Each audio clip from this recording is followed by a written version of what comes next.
Welcome to the Deep Dive. Today we're tackling a question that might actually surprise you. Have you ever thought that maybe, just maybe, our drive to build smart machines didn't start with silicon chips? That maybe it goes way, way back to ancient myths, brilliant inventors thousands of years ago. Yeah, it's a fascinating idea, isn't it? Totally.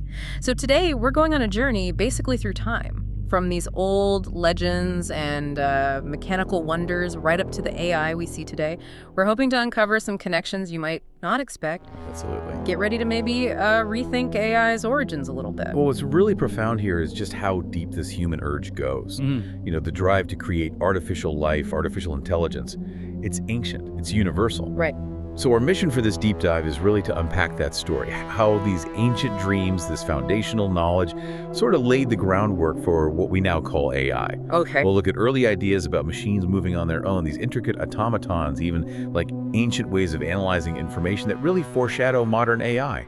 Yeah, we'll trace it from, say, the mythical bronze guy, Talos. Oh, yeah, I've heard of him. Right, and Archytas mechanical birds. Then jump to Han Dynasty automatons in China. Mesopotamian logic, Okay. Indian epics, Mayan predictions, Yeah. all the way up to Alan Turing asking that big question. Can machines think? Exactly, and then the coining of the term artificial intelligence. And then we'll bring it right up to now. See how modern AI is actually connecting back, breathing new life into ancient worlds, even rediscovering some old ways of thinking. All right, that sounds like quite a journey. I'm really curious to see how far back these ideas truly go. So, where do we even start? Like the very first sparks? Well, a great place to start is the ancient world, where, you know, the line between myth and actual engineering was often pretty blurry. Okay. Take Greek mythology. You've got Talos, this giant bronze guardian of Crete. Right, the defender. Exactly. Yeah. He was basically pictured as an autonomous protector, an early concept, really, of an artificial being that was, like, programmed by the gods to guard the island. Wow, like an ancient robot. In a conceptual sense, yeah. But it wasn't just myth. There was real ingenuity, too. Archytas of Tarentum, Greek philosopher, mathematician, he's said to have built a mechanical wooden bird. A bird that could Fly. Powered by steam, apparently. No way! Seriously? That's the count, yeah. And it wasn't just like a little toy. It showed an incredibly early grasp of dynamics, of potential autonomous movement, ages before steam engines became common. That's just astonishing. So the idea of artificial life, things moving on their own, was definitely brewing in imagination and even tiny prototypes. But this wasn't just happening in Greece, was it? Oh, not at all, not at all. Ancient China was also buzzing with inventions that sort of echoed this same ambition. Like what? Well, during the Han Dynasty, you find these accounts of incredibly complex automatons. Automatons? Yeah, like mechanical servants that could play music or pour tea. Okay, that's impressive. It really is. They weren't just novelties. They showed a really sophisticated understanding of gears, levers, mechanisms, all to create this lifelike automated movement. And think about the south-pointing chariot, too. That legendary navigational device. It always pointed south, no matter how the chariot turned. Right, like an ancient compass system? Kind of, but mechanical. It demonstrated this deep grasp of automated guidance. Early robotics, essentially. It's amazing how they were exploring the physical side, making these automated beings. But you mentioned the foundations run deeper into like abstract logic before the machines. Exactly. Look at Mesopotamia. Sure, they built huge ziggurats, but their lasting legacy also includes things like really advanced astrolabes and mathematical tablets. Okay, so measuring stars, doing math. Yeah. How does that connect to AI? Seems a bit different. Well, think about what those tools represented. They weren't just for measuring or counting. It was an early human attempt to model complex systems using math. Okay. And to automate predictions based on data, based on those models. They were, in essence, very early computational devices, allowing for logical processing, handling large amounts of information.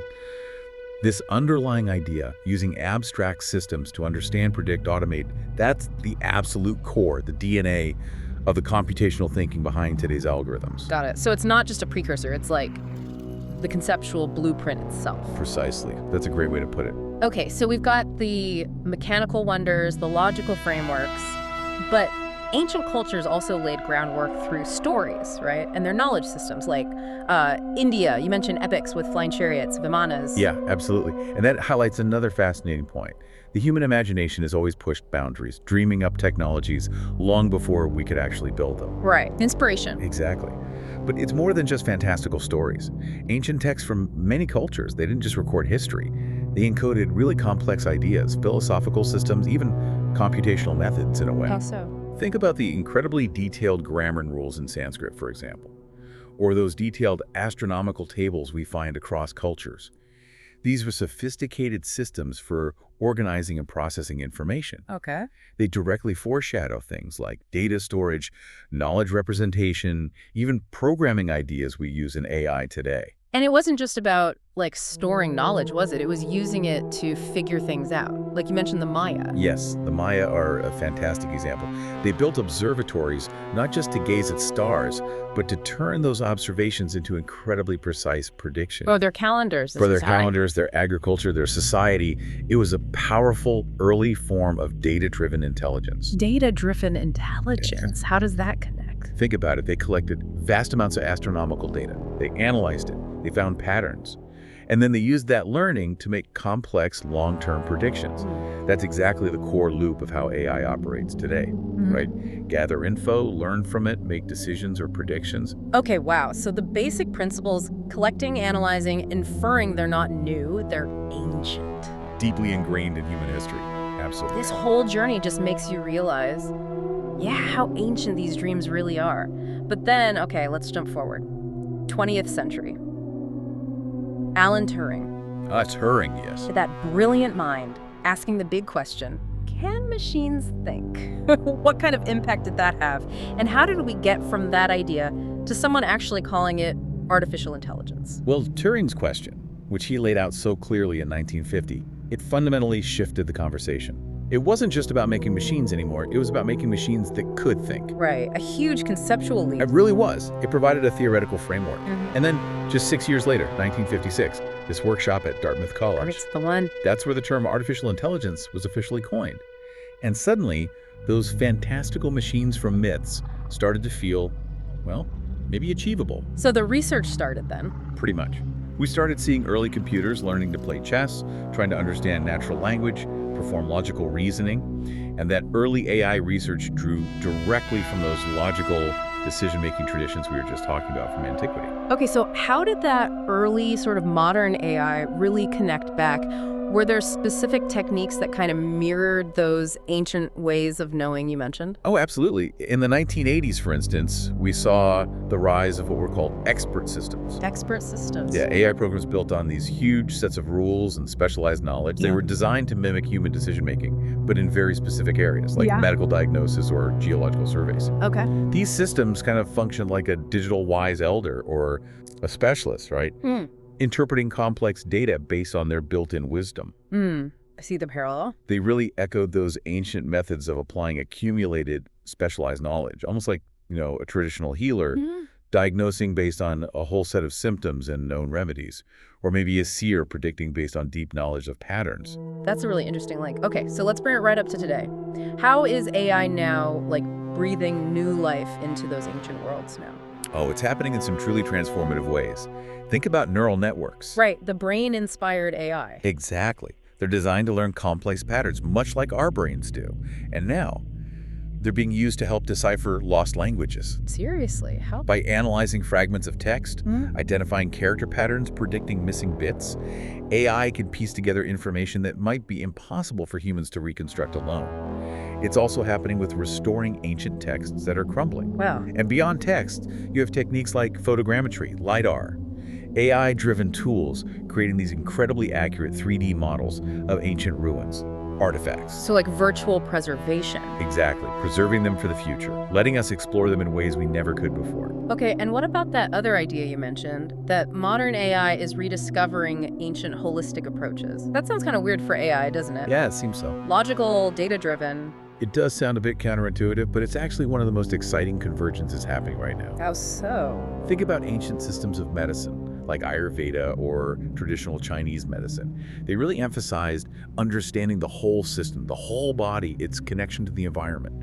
not just treating one symptom in isolation. Right, the holistic view. That holistic perspective is now being mirrored in some advanced AI techniques, especially things like graph neural networks. Graph neural networks. Yeah, they're designed not just to look at individual data points, but at the relationships and connections between them, the context, the intricate links within massive data sets. Ah, okay. Seeing the whole picture. Exactly.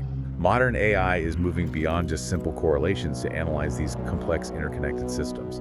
It allows for much richer insights in fields from medicine to climate modeling to understanding social networks. It's this remarkable synergy where cutting-edge tech is sort of adopting a kind of wisdom we often associate with ancient thought. So, wow.